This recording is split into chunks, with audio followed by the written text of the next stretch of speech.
Because I don't know if I want to do this right now or not.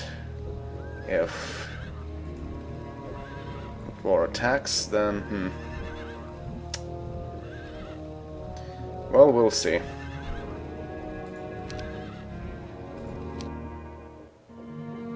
And he attacks. And he really doesn't have a lot of troops. Like, come on. That's less than in the garrison.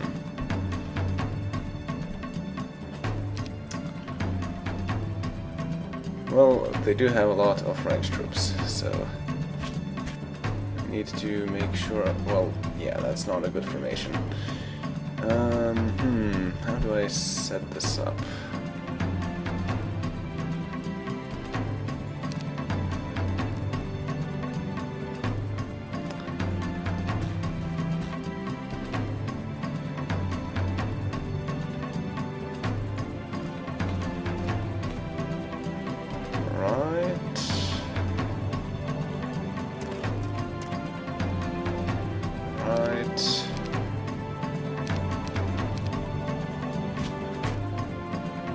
Okay, looks fairly good.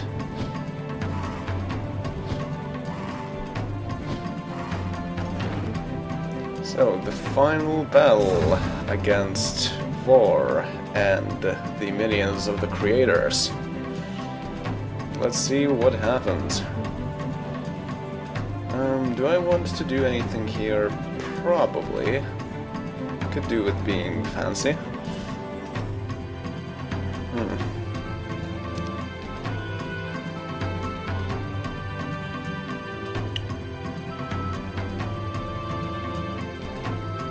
He has a lot of spell points too. Well, I suppose to start off I could use Chain Lightning. Or Stone Skin, Shield, or Slow, but well, actually, Slow would do quite a bit. Yeah, I think I want to use it.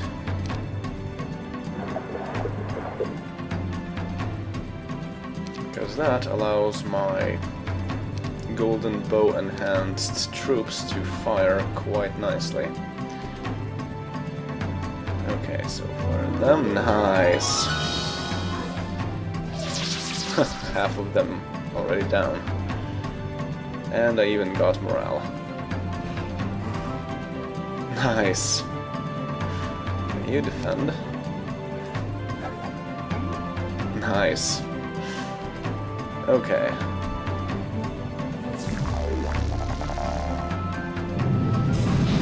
Okay.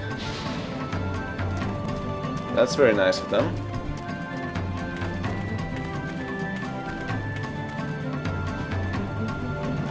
Oh no! Yeah, and it's even healed. That's quite funny. Okay, you just defend.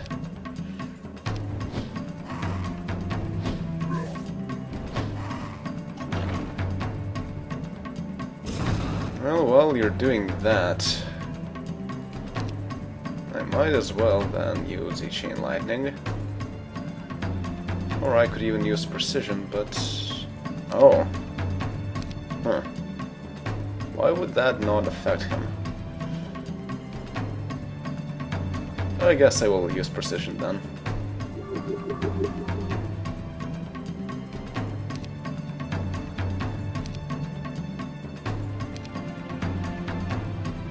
And take this. I thought it would do more, but hey. Defend. Take them down. Them. Yeah, you keep doing that. That's a very good idea. Oh, right. Right. Well, no matter. I can't do anything anyway. Oh man. So what's their morale and luck?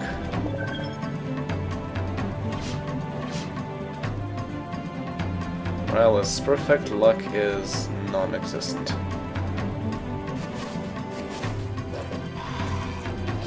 Nice. Can defend too.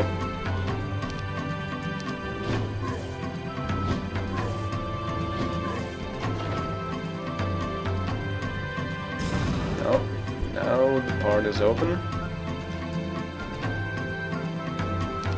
So what should I cast? Maybe just Stone Skin? No, wait. What did I press? Oh, it doesn't matter.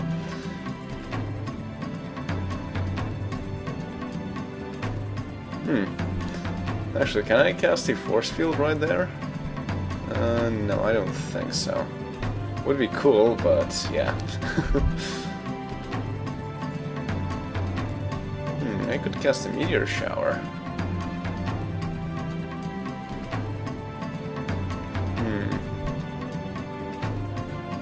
Maybe on them. Yeah, let's do that.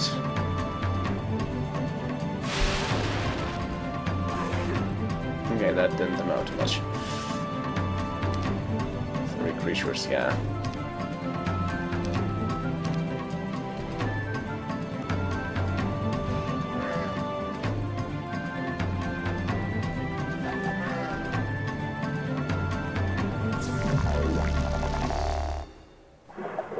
Oh no!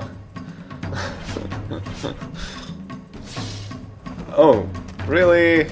You are a jerk.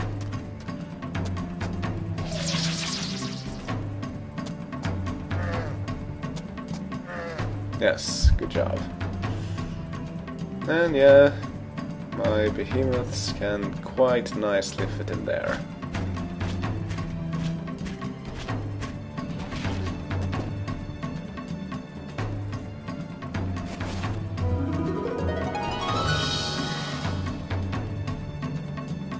Yep, you can just wait here.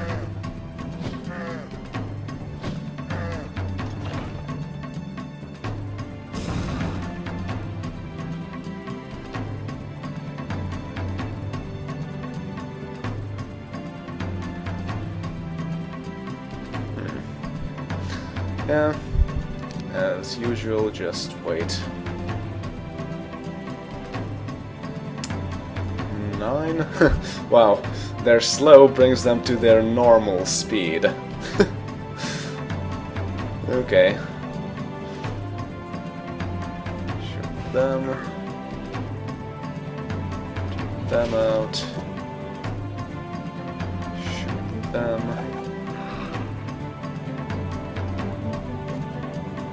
Actually, I wonder, can I? Nah, I can't. That would be perfect, but oh well. Well, in that case, how about implosion? Okay, that's pretty cool. You can also wait. Oh! Armageddon, eh? And it does 620 damage. Seemingly not a whole lot. Okay, well, I guess that means I should now go outside and give them a fair beating. Oh no!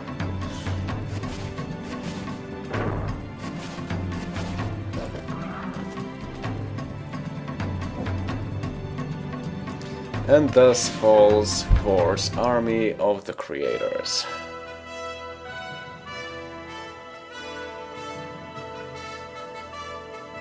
No, really? They managed to take 2 of them down? Oh well. Yep, he certainly had the Armageddon's blade. Yep. I have no idea why he did not use it. Instead opted for a pretty useless earthquake. Yeah, everything else is not all that interesting. And congratulations, you have completed your quest to defeat the enemy hero Vorr. Victory is yours.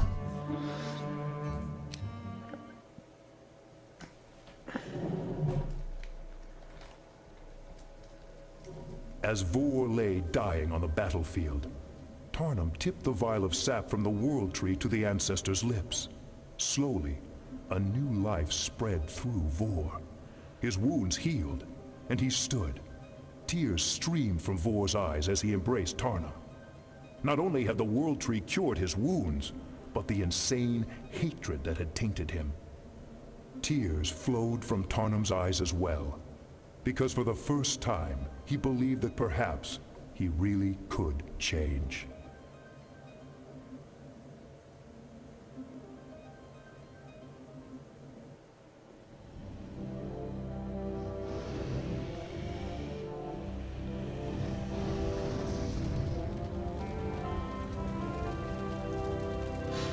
Well, that didn't explain much. Too bad. It's like, hey, it's just a magical elixir that somehow makes Vorr not insane. Oh well.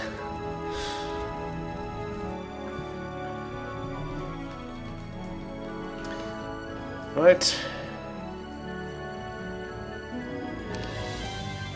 Magma Elemental. Not bad.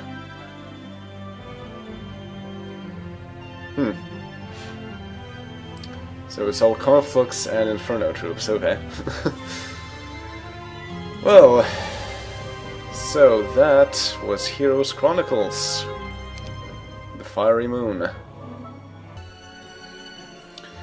Alright, so let's once again go through the credits and sum up the plot of the game.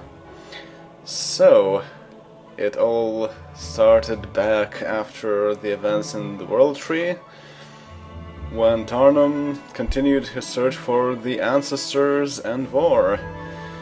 So apparently the minions of the creators did actually appear on the world of Enroth.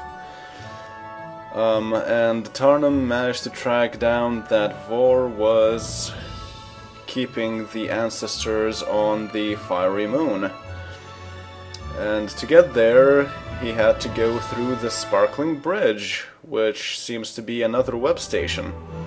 We will see more of them later. And in the Fiery Moon, he discovered that apparently it is a planet, or perhaps a moon, that was actually conquered by the minions of the creators. And Vorr, for some reason, was cooperating with them. And, of course, holding the rest of the ancestors there. So then, he also met Skizik, who was also an alien previously with the other minions of the creators, but he decided to defect onto the Tarnum side. And, well, he worked as a guide for him. Then, once Tarnum managed to find where the jail was and freed the ancestors, who appear to be only 2, because apparently there are only 3 of them in total. He managed to attract the attention of Vorr, and his entire army was wiped out. He only survived just barely there.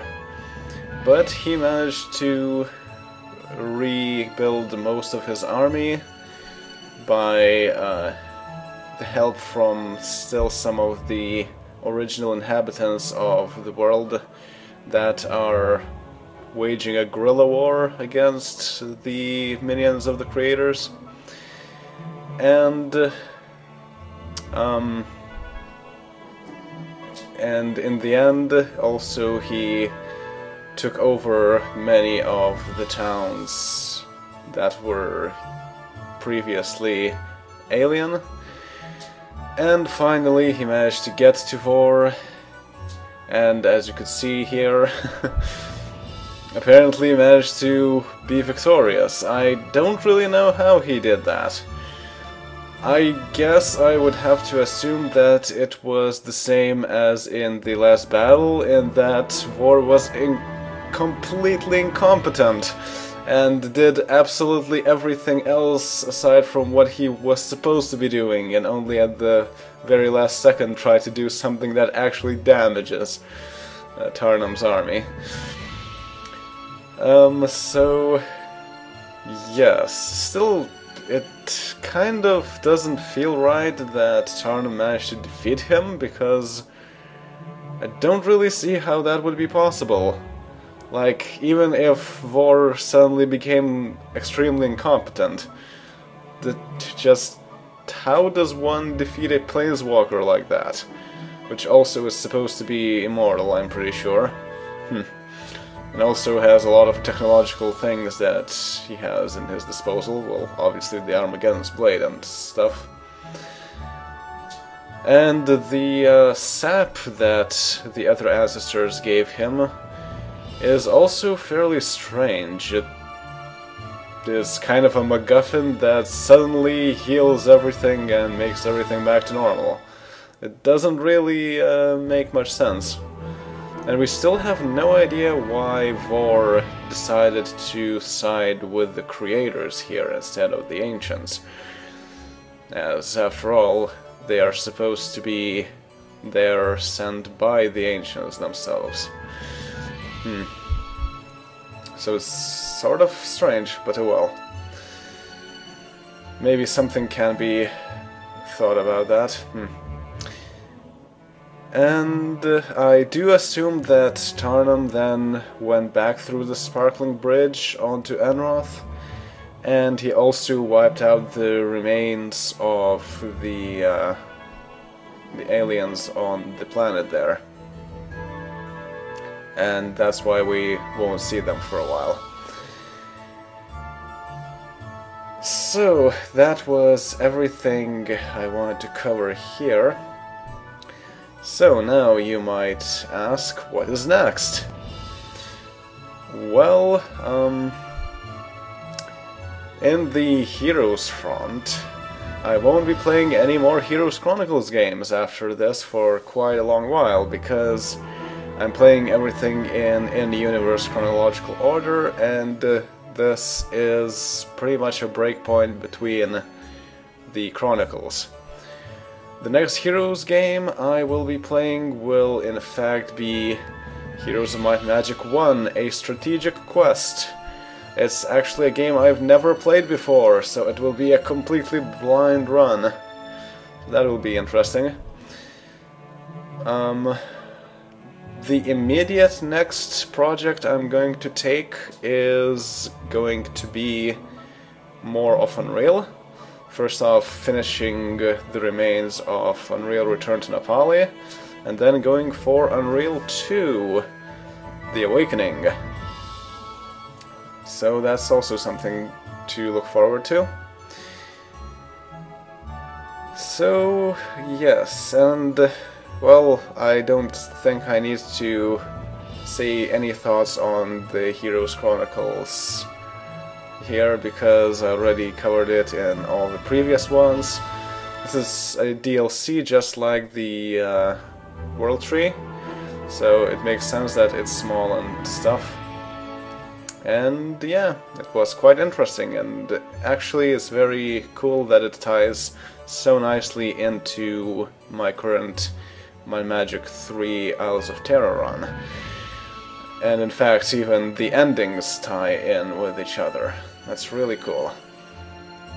But yes, that's everything I want to say here, and I will see you all in the next project. See you all then. Later.